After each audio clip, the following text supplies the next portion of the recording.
My name is Mark. I'm 58 years old, and for 25 of those years, I was a deputy with the county sheriff's department. When I retired, I didn't want to just sit around. I've spent my whole life in the woods of Pennsylvania, mostly in and around the Allegheny National Forest. I know those mountains. I know the sounds, the smells, the way the light falls through the hemlocks at dusk. So I started a small private guide service. Nothing fancy.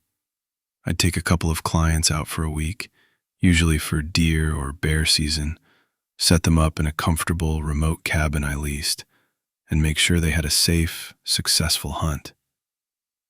It was quiet work. It was supposed to be. The cabin wasn't mine, but I'd leased it for 5 seasons straight from an old timber family. It was deep in the woods, miles up a winding, often treacherous gravel road that was more logging trail than anything else. You needed a serious 4-wheel drive to get there, and once you were there, you were committed. No cell service, no internet, just a satellite phone for emergencies and a landline that worked about half the time.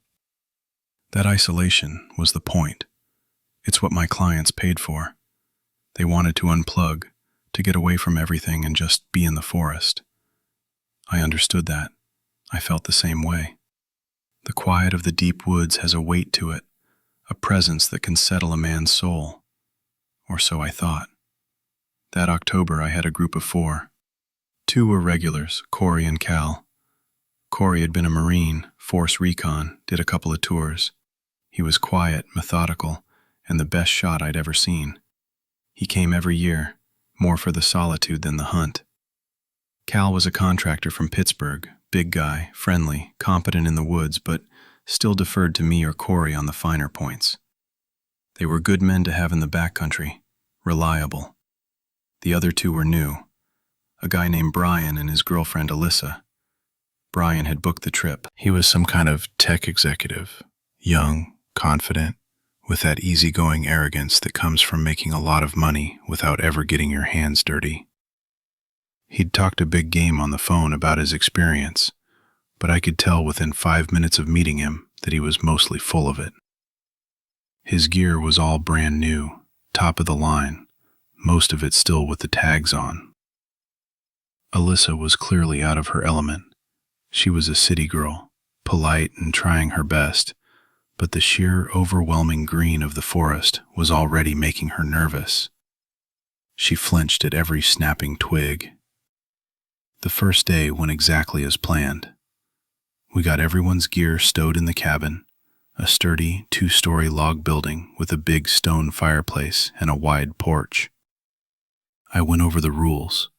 Firearm safety, stay within radio range, check in on schedule, respect the land. Corey and Cal nodded along, having heard it all before. Brian was a little dismissive, fiddling with his phone, trying to find a signal that didn't exist. Alyssa just watched me, her eyes wide, like I was giving instructions for a moon landing. I made a mental note to keep a close eye on those 2. We spent the afternoon sighting in rifles at a small clearing I used as a makeshift range. Corey's grouping was, as always, tight enough to cover with a quarter at 200 yards. Cal was solid. Brian, despite his expensive rifle and scope, struggled.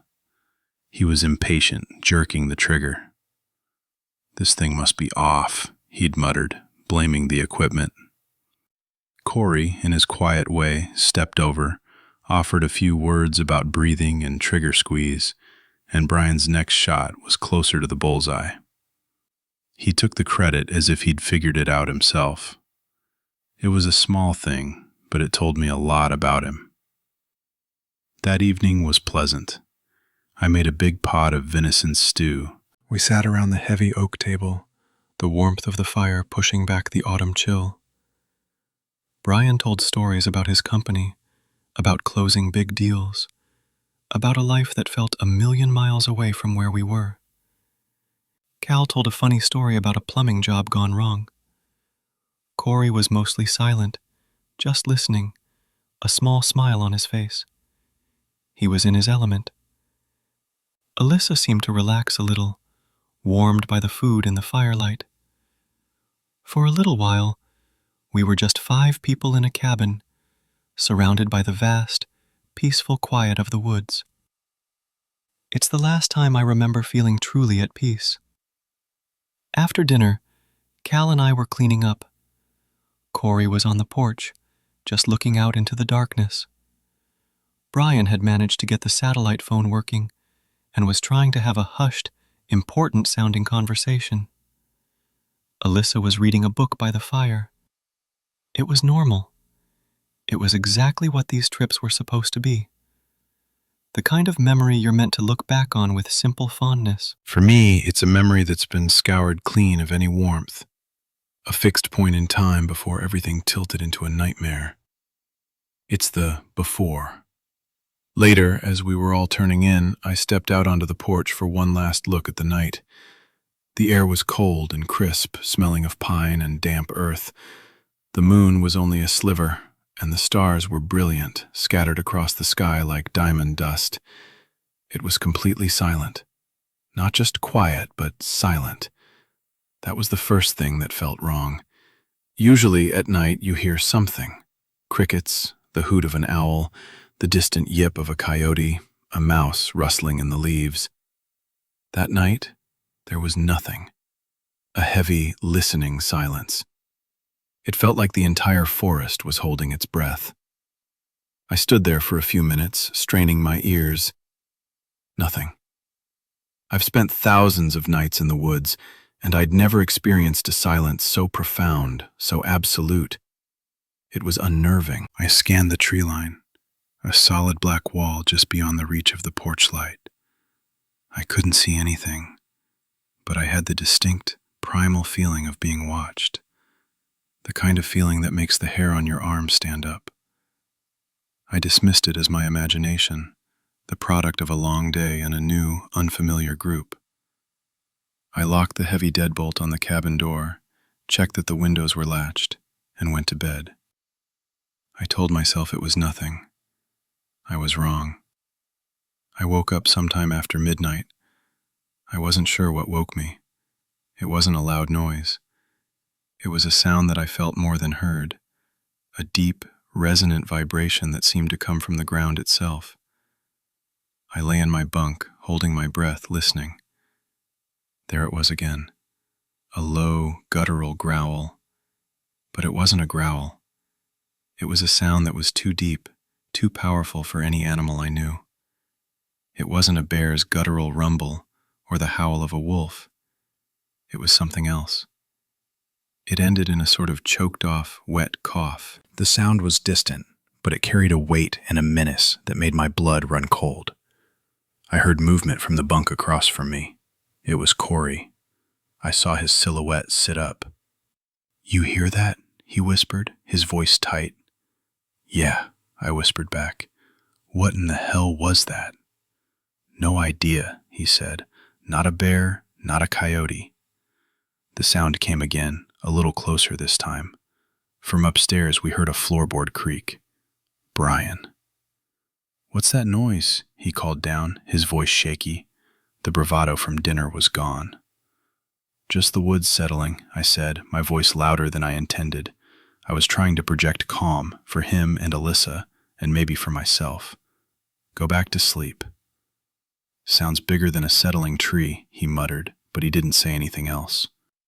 Corey and I stayed awake for another hour, listening. The silence returned, just as heavy and unnatural as before. Whatever had made the noise was gone, or it was just listening, like us. I finally drifted off into a restless sleep. The echo of that impossible sound playing over and over in my mind. The first thread in the tapestry of a world I didn't know existed was being pulled, and I was trying my best to pretend it was just a loose string.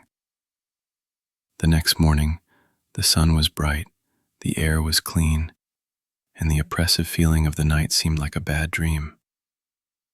Brian was back to his old self, joking about it over breakfast. "Bigfoot must be paying us a visit," he laughed, pouring syrup on a stack of pancakes. Hope he doesn't spook all the deer. Alyssa forced a smile, but her eyes kept darting towards the windows. She hadn't slept well. I could see it.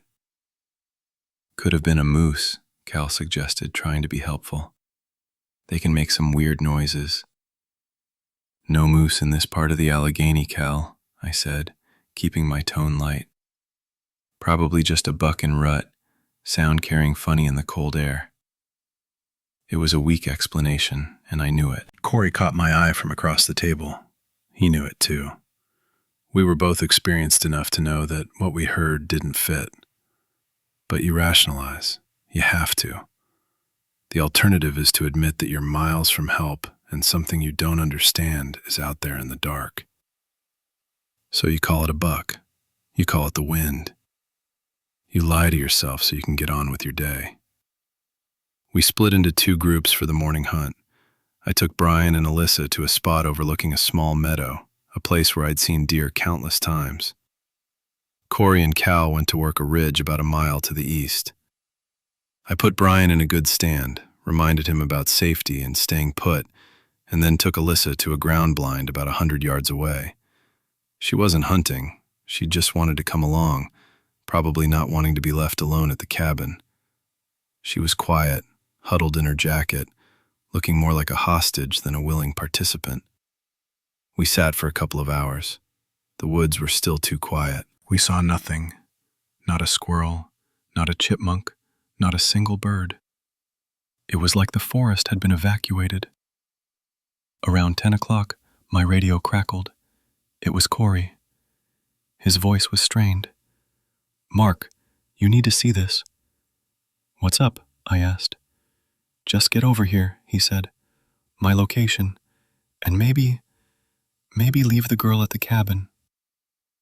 That last part sent a chill down my spine. Corey wasn't one for dramatics. I told Brian to stay put and that I'd be back, then walked Alyssa back to the cabin. She was relieved to be out of the woods. I made sure she locked the door behind me, and then I headed east, moving quickly. I found Corey and Cal standing on the edge of a small ravine. Cal was pale, and Corey had his hand on the pistol he always wore on his hip, a habit from his time in the service.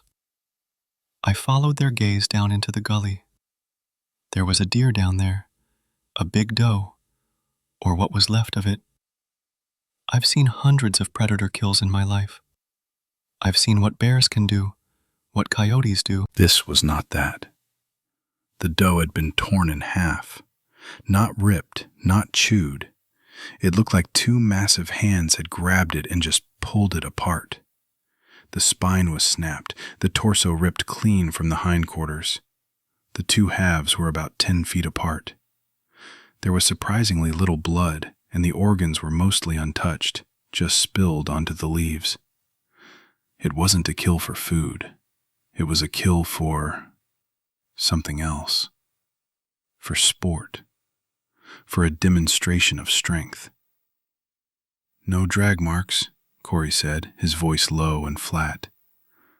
"Whatever did this, it either killed it right here or carried it. And a doe this size weighs 150 pounds, easy." I scrambled down the bank for a closer look, my boots slipping on the damp leaves. The smell was coppery and sharp. The edges of the tear were ragged, but the force required was unimaginable. I looked at the ground, searching for tracks. The leaf litter was thick, but I found a few impressions. They were huge, vaguely canine, but wrong. Too long, with a distinct heel pad that shouldn't have been there. And the stride between them was enormous, longer than any man's. "Tracks are wrong," I said, looking up at Corey. "Too big for a wolf, wrong shape for a bear."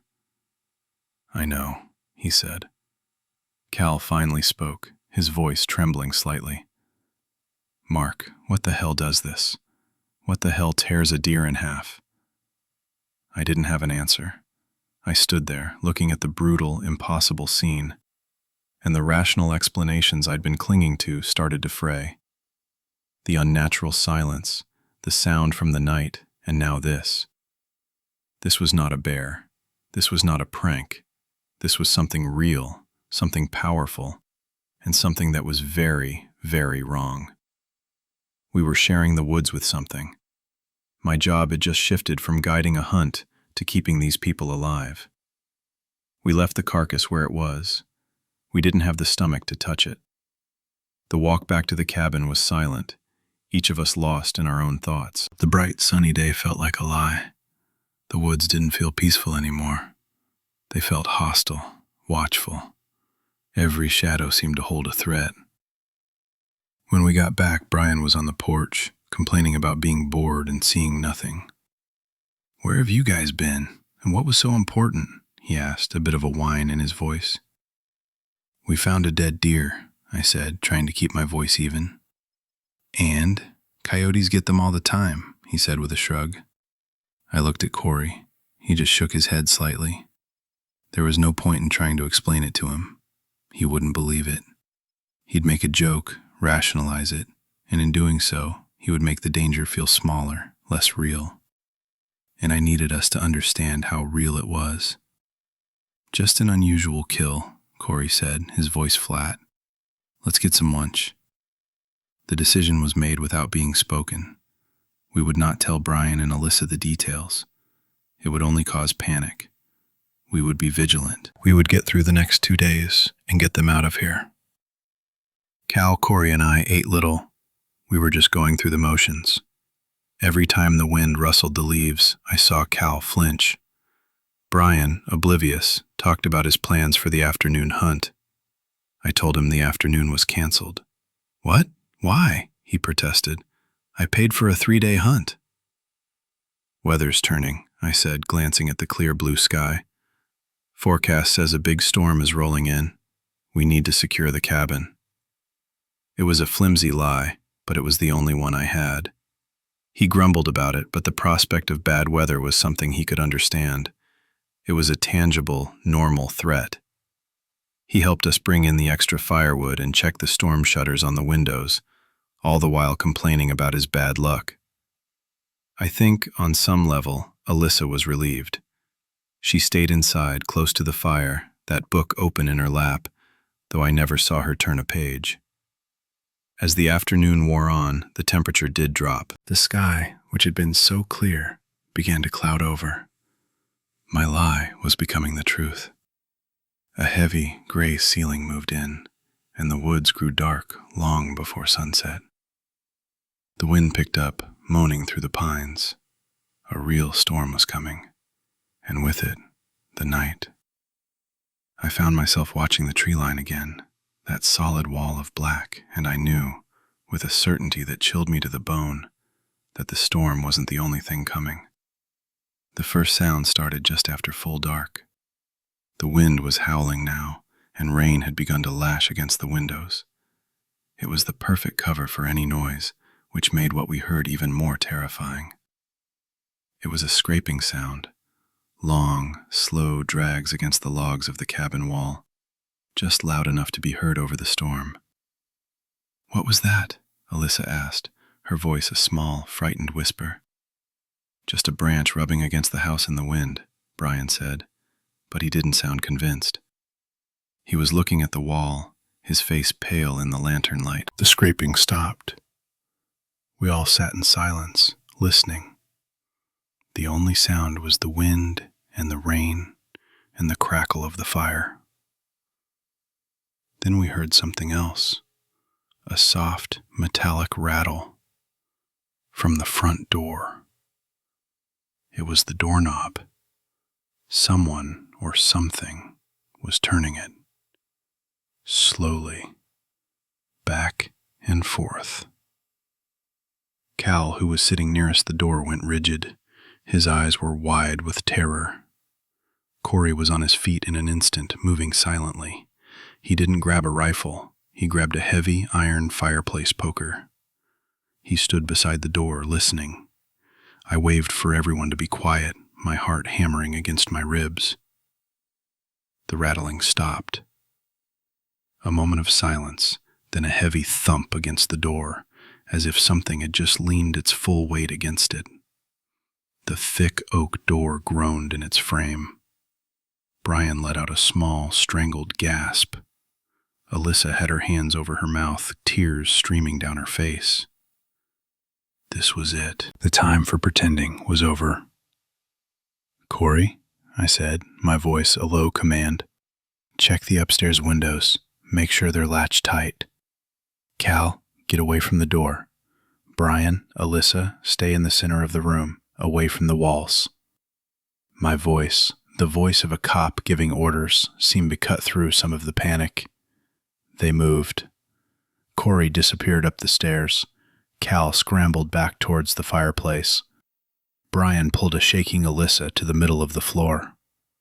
I grabbed my rifle, a .30-06, from the rack by the wall and worked the bolt, chambering around. The sound, that solid, mechanical clack-clack, was the most comforting thing I'd ever heard. Corey came back down the stairs, his face grim. All latched, but I saw something, in the north window. "What?" I demanded. Just for a second, when the lightning flashed, a shape standing by the tree line. "How big?" He paused, and for the first time I saw real fear in Corey's eyes. The kind of fear that goes beyond training and experience. "Big, Mark. Taller than a man. The shoulders were too wide. The proportions were all wrong." Before I could process that, we heard a new sound. A loud, splintering crack from the back of the cabin. It sounded like a tree falling, but there was no subsequent crash.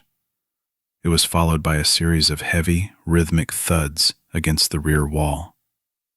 It wasn't the wind. It wasn't a branch. Something was hitting the house, intentionally. "It's trying to break through the wall," Cal stammered, his face ashen. Brian finally broke. The thin veneer of his city confidence shattered completely. "What is it? What the hell is out there?" he shrieked, his voice cracking with hysteria. "Quiet!" Corey snapped, his military bearing taking over. "Panic is a luxury we don't have." The thudding stopped. The silence that followed was somehow worse.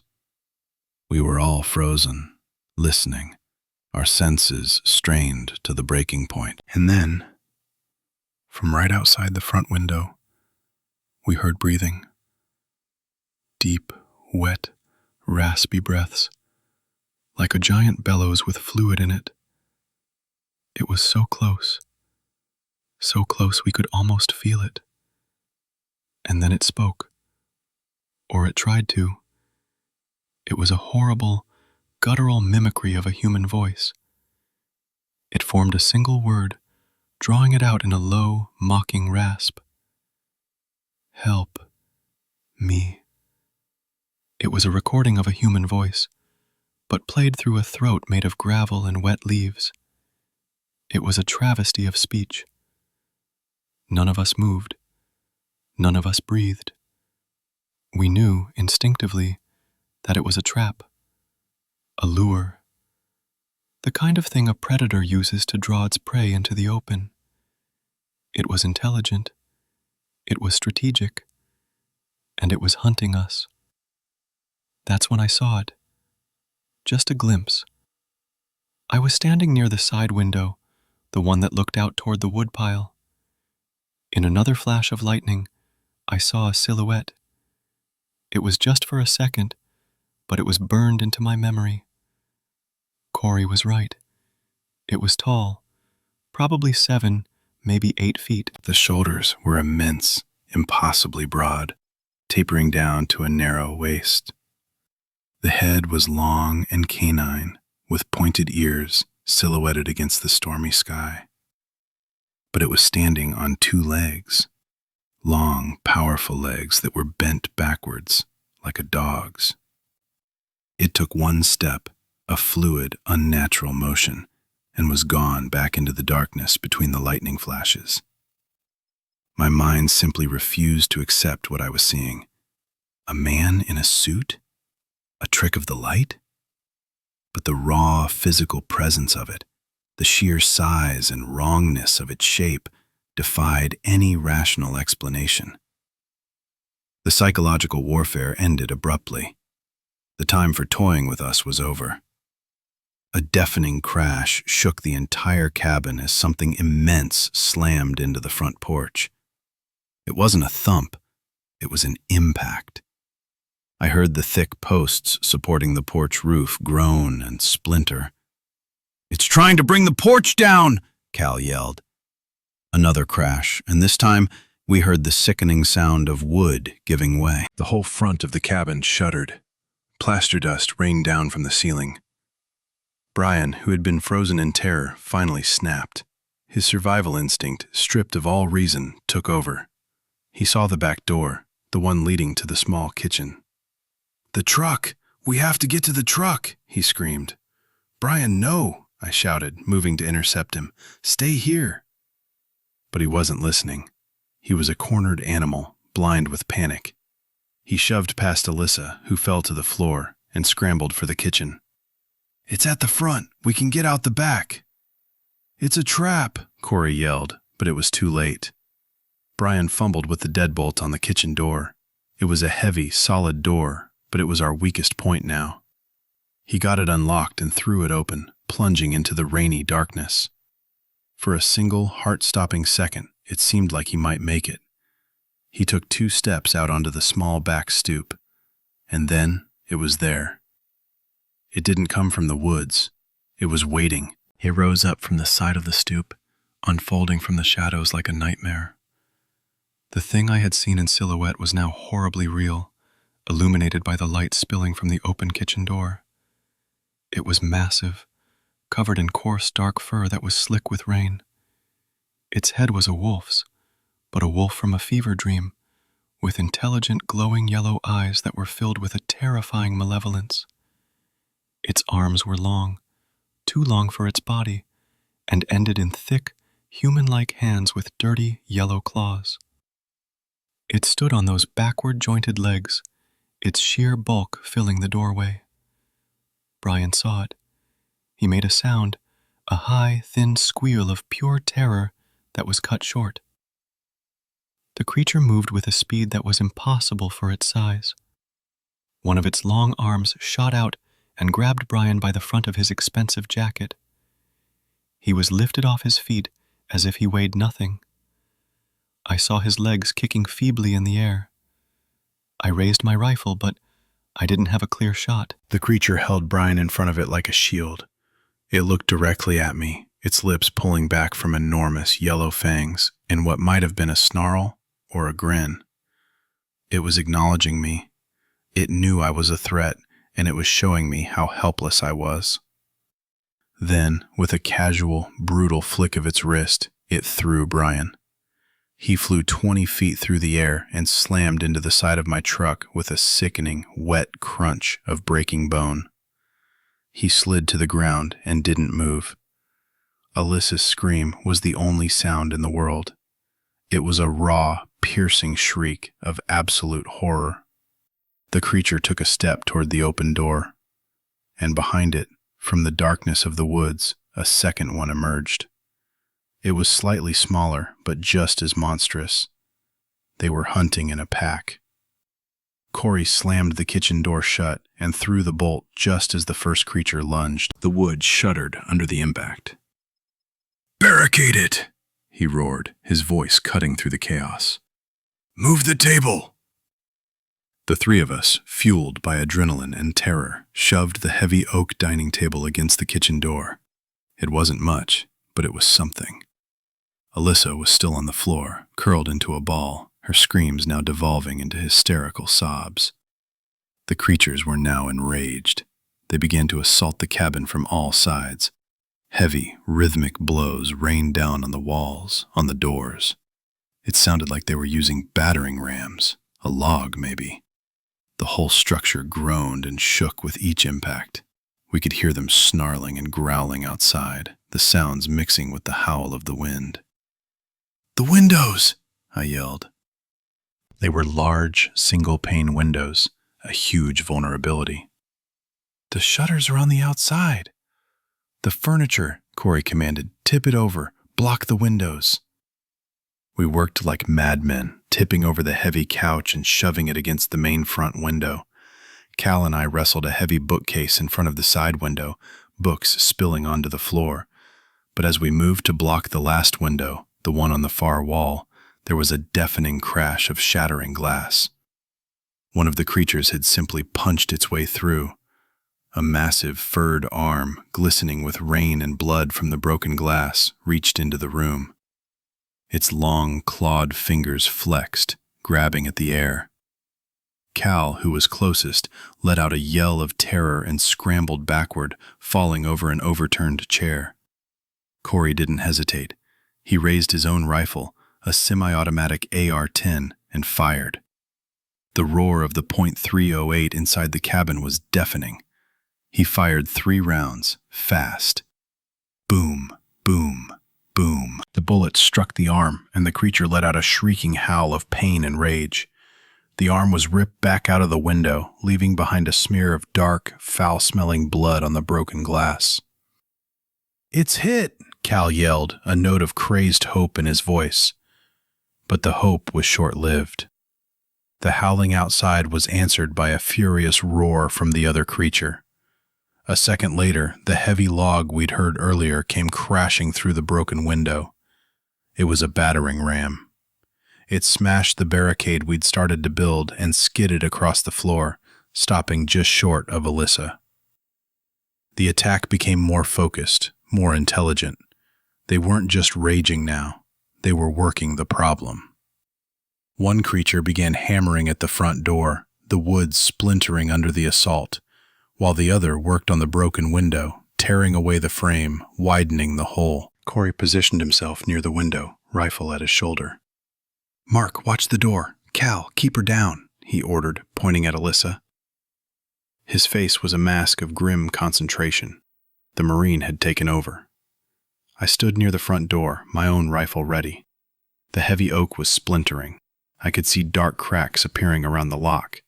Any second, it was going to give way. I could hear the thing outside, its guttural snarls of effort as it threw its weight against the door again and again. Then, from Corey's side of the room, another crash. The creature had torn the entire window frame out. The opening was now big enough for it to try and climb through. Corey fired again, another quick burst of 2 rounds. A roar of fury from outside. "It won't go down," Corey yelled, frustration and disbelief in his voice. "This should be putting a bear down." A dark, massive head and shoulders appeared in the ruined window opening. It was the one he'd shot in the arm. The fur was matted with blood, but it seemed to hardly notice. Its yellow eyes locked on Corey. Before he could fire again, its uninjured arm shot through the opening. It wasn't trying to grab him. It was too smart for that. The hand, impossibly quick, slapped the barrel of Corey's rifle, bending it downward with a sharp metallic screech. The weapon was useless. Corey stared at the bent rifle in his hands for a fraction of a second, his tactical mind trying to process an impossible event. That hesitation cost him everything. The creature's other arm, the injured one, followed. It ignored the pain, ignored the mangled flesh, and grabbed Corey by his combat vest. He was a strong man, solid muscle, but the creature plucked him forward as if he were a child. "No!" I screamed and turned to fire, but Cal was in the way. Corey let out a choked cry as he was slammed against the wall and partially pulled through the window frame. His legs were still inside, kicking. "Mark! Cal!" he gasped, his hands scrabbling for a purchase on the wall. Cal and I lunged forward. We each grabbed one of Corey's legs and pulled. It was a grotesque, horrifying tug-of-war. The creature on the outside, us on the inside, and Corey, our friend, in the middle. I could hear his bones creaking, his breath coming in ragged, painful sobs. The creature's strength was beyond comprehension. It was like pulling against a hydraulic press. "It's breaking him," Cal screamed, his face a mask of sweat and tears. I felt a sickening pop, and Corey's body went limp in our hands. The resistance suddenly lessened. The creature pulled him the rest of the way through the window with a final, brutal yank. We were left holding his empty boots. We heard one short, choked-off scream from outside, and then a series of wet, tearing sounds that my mind refused to identify. Cal stumbled back and collapsed onto the floor, vomiting. Alyssa was silent now, her eyes wide and vacant, staring at the empty space where Corey had been. And at the front door, the hammering stopped. The creature that had been trying to break in had gone silent. It was probably joining the other one, joining the feast. The silence that descended was more terrifying than the noise. It was the silence of predators that have made their kill. Cal was sobbing on the floor. I stood there, my rifle feeling useless in my hands, my mind a complete blank. 2 men were dead, 2 of the most capable men I knew, torn apart by things that shouldn't exist. It was just me, Cal, and Alyssa, and the monsters were right outside. I looked at the broken window, at the bent rifle on the floor, at the empty boots in my hands. The fight was over. We had lost. The only thing left was survival. Hours passed, or maybe it was minutes. Time had lost all meaning. The storm outside began to subside. The rain softened to a drizzle, and the wind died down to a low moan. We didn't hear the creatures. We didn't hear anything. Cal had stopped sobbing and was now just sitting on the floor, rocking back and forth, his eyes empty. Alyssa hadn't moved. She was in a state of shock so profound it was like she wasn't even there. I forced myself to move, to think. My training kicked in, a small, cold part of my brain taking over from the terror. Assess the situation. Survive. I crept to the broken window, my heart in my throat, and peered out. I could see nothing but darkness and dripping trees. I moved to the front door, pressing my ear against the splintered wood. Silence. Were they gone? Had they taken their kills and left? Or were they just waiting, playing with us again? I looked at the eastern sky through the shattered window. I thought I could see a faint, almost imperceptible lightening of the horizon, a deep, bruised purple instead of pure black. Dawn was coming. The thought was a tiny, flickering ember of hope in the overwhelming darkness. Nocturnal. Most predators are. Maybe the sun would drive them away. Maybe it was our only chance. Cal, I whispered. My voice was hoarse. He didn't respond. I crossed the room and knelt beside him. Cal, look at me. I grabbed his shoulder and shook him, gently at first, then harder. Cal, we have to move. Dawn is coming. His eyes slowly focused on me. They were hollow. They killed him, Mark. They just pulled him apart. I know, I said, my voice breaking. I know, but they'll be back. We can't stay here. The truck, Brian's truck, is our only way out. Corey's was parked next to it, but Brian had left his keys on the kitchen counter. I'd seen them when we barricaded the door. Hope is a strange and powerful thing. The mention of the truck, of escape, seemed to rekindle something in Cal. He straightened up. The truck, he repeated, his voice gaining a sliver of strength. We wait for first light, I said, laying out the plan, as much for myself as for him. The moment it's bright enough to see, we run. No hesitation. I'll go first. I'll get the truck started. You grab Alyssa and follow right behind me. Don't look back. Don't stop for anything. Do you understand? He nodded, his jaw set. I understand. We spent the next hour in tense silence, watching the sky. The purple deepened, then slowly turned to a sickly gray. The shapes of the trees began to resolve themselves out of the darkness. It was time.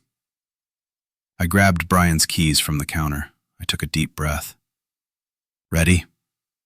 Cal nodded. He moved to Alyssa and gently tried to get her to her feet. Alyssa, we have to go now, he said softly. She didn't respond. She was a dead weight. He ended up having to half carry, half drag her. I went to the main door. the one that was still intact, if splintered. I took one last look at the ruined cabin, the overturned furniture, the blood on the wall. Then I unlocked the deadbolt and slowly, quietly, pulled the door open. The air was cold and clean, washed by the rain. The world was gray and silent. The bodies were gone, both Brian's and Corey's. There were no drag marks, just a few dark stains on the wet ground. It was like they had just vanished. The 50 yards to the truck felt like 1,000 miles. I moved first, rifle up, scanning the tree line, my feet silent on the wet leaves. Every shadow was a monster. Every dripping branch was a clawed hand reaching for me. I got to the truck. I fumbled with the keys, my hands shaking so badly I could barely fit the key in the lock. It clicked open. I slid into the driver's seat, put the rifle on the passenger side, and jammed the key in the ignition. I risked a look back. Cal was halfway to me, struggling with Alyssa. He was exposed, vulnerable. And then I saw it. One of them. The smaller one. It was standing at the edge of the woods, partially hidden behind a massive oak tree. It wasn't rushing. It was just watching us. It knew we were escaping. It was letting us. Or so I thought. I turned the key. The engine roared to life, shattering the morning silence. The sound seemed to trigger it. The creature burst from the tree line. It wasn't running, it was loping, covering the ground with an unnatural, terrifying grace. It wasn't going for me. It was going for Cal. "Cal, run!" I screamed, even though I knew he couldn't go any faster. Cal saw it coming. He did the bravest thing I've ever seen a man do. He shoved Alyssa forward, making her stumble toward the truck. "Go!" he screamed at her. Then he turned to face the monster. He had no weapon. He just stood there, a big, defiant man against a nightmare, buying a few precious seconds. The creature didn't slow down. It hit him like a freight train. I saw Cal get thrown backward, but as he fell, he did something incredible. He wrapped his arms around the creature's leg, a last, desperate act of defiance. The creature stumbled, roaring in fury. It looked down at the man clinging to its leg, distracted for just a moment. That was my chance. I grabbed my rifle, swung the door open, and fired. I didn't aim. I just pointed at the center of that massive chest and pulled the trigger. The .30-06 round hit it square. The creature staggered back, howling, a dark patch blossoming on its fur. It let go of Cal. It looked at me. The rage in those yellow eyes was absolute. It forgot about Cal. It started for me. "Get in!" I yelled at Cal. He was on the ground, trying to crawl, one of his legs bent at a horrifyingly wrong angle. Alyssa was frozen by the passenger door, screaming. I fired again. The second shot hit it in the shoulder. It barely seemed to notice. It was 10 yards away. I worked the bolt, ejected the spent casing, chambered another round. 5 yards. I could smell it now, a wet, canine, carrion smell. I fired a third time. I aimed for the head. The bullet struck it in the side of its long snout, and it shrieked, a high-pitched sound of agony, shaking its head wildly. Blood sprayed from the wound. It was enough. It broke off the attack, turning and retreating back toward the woods, moving with a limp now, its head low. I didn't wait to see if it would come back. I scrambled out, grabbed the front of Cal's jacket, and dragged him toward the open passenger door. Alyssa was just standing there, useless. "Open the back door!" I screamed at her, and the command finally broke through her paralysis. She fumbled with the rear door of the crew cab. I half lifted, half threw Cal into the back seat. He cried out in pain as his broken leg hit the door frame. I didn't have time for gentleness. I slammed the door shut, ran around to the driver's side, and jumped in. I threw the truck into reverse, stomped on the gas, and spun the wheel. The tires screamed on the wet ground as I executed a frantic 3-point turn. Then I floored it, heading down the logging road. I didn't look back. I drove like a madman, the truck fishtailing on the gravel, branches scraping against the sides. Cal was groaning in the back. Alyssa was crying, a low, constant whimper. I just drove, my knuckles white on the steering wheel, my eyes fixed on the road ahead, expecting at any moment to see one of those things step out of the trees in front of us. But we saw nothing. After 10 minutes that felt like an eternity, the logging road met a wider, county-maintained gravel road. 15 minutes after that, we hit pavement. I saw a road sign, a familiar state route number. We were out. We had made it. I pulled over to the side of the road, shut off the engine, and just sat there, shaking. My whole body trembled with a violence I couldn't control. In the back seat, Cal was trying to stifle his moans of pain. I looked in the rearview mirror. His face was gray. His leg was a ruin, but he was alive. We were alive. We drove straight to the nearest state police barracks. I half-carried Cal inside. The desk sergeant, a young trooper with a bored expression, looked up as we stumbled in. We were a sorry sight. Covered in mud and blood, Cal clearly seriously injured, Alyssa looking like a ghost. His boredom vanished, replaced by alarm. "What happened to you people?" he asked, already reaching for his radio. I opened my mouth to tell him, and the absurdity, the impossibility of it all hit me. What could I say? We were attacked by giant wolfmen. They'd think I was insane. They'd drug me and put me in a padded room. "Bear," I croaked. "A bear attack. A very large, very aggressive bear." That they understood. Within minutes, the barracks was a flurry of activity. Medics were called for Cal and Alyssa. A grizzled old sergeant took my statement. I told him the story, the sanitized version. I told him a massive black bear had stalked the cabin, that it had broken in. I told him it took Brian. I told him it took Corey. I told him Cal had been mauled while trying to get to the truck. He listened, his expression unreadable, writing everything down in a small notebook. "You say it tore the window frame out?" he asked, his pen pausing. "Yes," I said. "It was the biggest bear I've ever seen, and it was smart."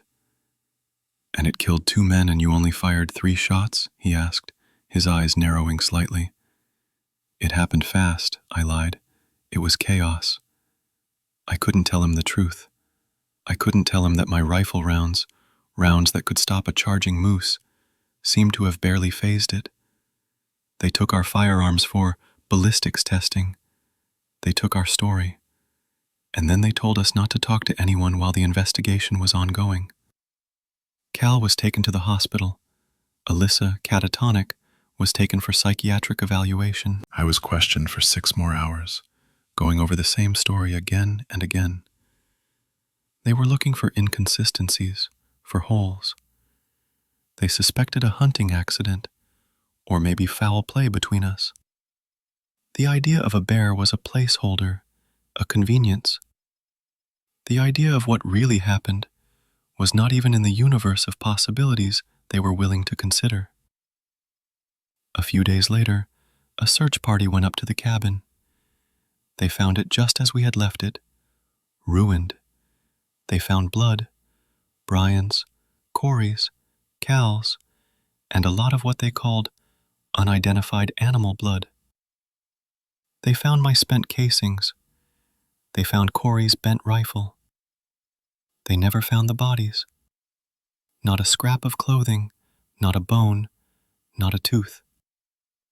The official report, which came out weeks later, listed Brian and Corey as missing, presumed deceased as a result of a bear attack. Cal's injuries were consistent with a bear mauling.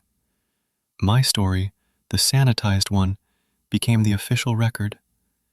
The case was closed. I was packing up my house a month later, getting ready to move, to get away from the woods I had once loved. A state police car pulled into my driveway. It was the old sergeant who had taken my statement. He got out and walked up to me. He wasn't in uniform. "Just wanted to see how you were holding up," he said. "I'm managing," I told him. He looked around at the boxes, at the "for sale" sign in my yard. "Leaving these parts?" "I can't stay here," I said. "I can't look at those mountains anymore."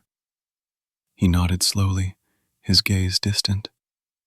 He looked at me, his eyes holding a strange mix of pity and something else. Understanding. "You know," he said, his voice low, "I've been a cop in these mountains for 30 years. You hear stories, campers disappearing without a trace, hunters found in pieces, things that don't make sense." He paused, looking back toward the distant blue line of the Alleghenies. "The official report is always a bear or a mountain lion, even though the Game Commission swears we don't have them. It's clean, it's simple, it closes the file." He looked back at me. "But you and I both know what you saw wasn't a bear. I saw the damage to that cabin. I saw the barrel of your friend's rifle. A bear doesn't bend a rifle barrel. A bear doesn't tear a man's boots off his feet and leave them behind." I just stared at him, my heart pounding. It was the first time anyone had acknowledged the truth. "My advice to you," he said, his voice dropping to a near whisper, "is to finish packing and never come back. There are things in those deep woods, old things, that we were never meant to understand. And they don't like it when we get too close. You got lucky. You walked away.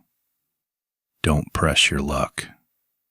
He got back in his car and drove away, leaving me standing there in my driveway with his unofficial, unspoken validation. He believed me, and he was warning me. The official story was a lie to keep the world orderly, to keep people from panicking, to keep the tourists coming. The truth was something they buried, one case file at a time. That was 5 years ago. I live in a suburb now, hundreds of miles from those mountains. There are no deep woods here, just manicured parks with paved walking trails. I don't own a rifle anymore. I can't stand the smell of pine or the sound of the wind in the trees. Cal recovered, mostly. He walks with a permanent limp and a cane. We talk on the phone sometimes, but we never talk about that weekend. We don't have to. It's always there, the unspoken thing between us. Alyssa spent 6 months in a psychiatric hospital. I heard she moved back in with her parents. I don't know what happened to her after that. I have nightmares. I see those yellow eyes. I see Corey being pulled through the window. I hear the sound of Brian's body hitting the truck. These are ghosts that will walk with me until the day I die. I am a survivor, but there are parts of me that never left that cabin. Parts of me that died up there with my friends. People ask me sometimes why I quit being a guide, why I left the mountains. I just tell them I got tired of the cold. They accept it. It's a simple answer. It's clean. It closes the file. The truth is, I'm afraid. I'm afraid of the dark. I'm afraid of what lives in the quiet, remote places of the world. We live in a brightly lit, modern age, and we tell ourselves we're the masters of this planet, that every corner is mapped and cataloged. We're wrong. There are shadows. There are deep, dark woods where ancient things still hunt. Things that tear deer in half for sport and mimic human voices to lure you into the dark. So if you ever find yourself deep in the forest and the woods go unnaturally silent, don't try to rationalize it. Don't tell yourself it's the wind. Pack your gear, get in your car, and leave. Don't wait for the sun to go down. The world is older and stranger than we think, and some things are better left undisturbed. I know what's out there, and I know that we are not at the top of the food chain. Not everywhere, not always.